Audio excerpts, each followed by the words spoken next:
Hey, what's up, guys? For Life News, I'm Joy Tambwe.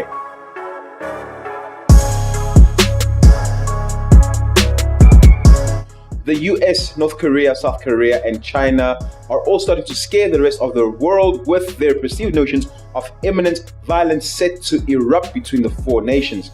But does this now mean that we are on the brink of a third world war? Here's what we know so far.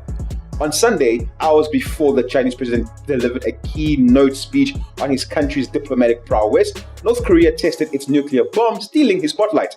Then, as China's state news media struggled to keep the focus on Xi, Trump woke up and weighed in, tweeting that North Korea has become a great threat and embarrassment to China. Trump later tweeted that the United States is considering cutting trade with all countries that do business with North Korea, including, presumably, China. These reports come in after relations between North Korea and the US have already gotten increasingly hostile since Trump took over office, and now the relationship between the US and South Korea seems to be heading south as well.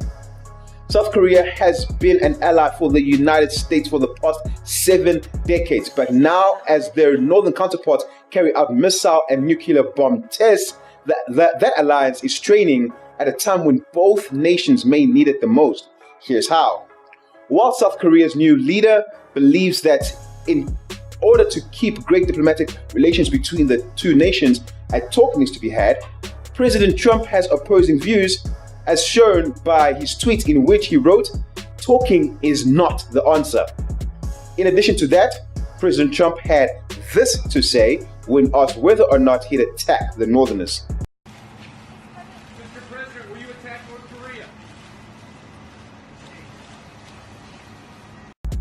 It all seems very, very, very worrying, as all nations involved seem very on edge when dealing with one another. One can only wait to see what happens next. That's all for now, but for more, make sure you subscribe to Waking Life Media on YouTube to stay updated on this and the rest of today's stories. For Life News, I'm Joy Tambwe.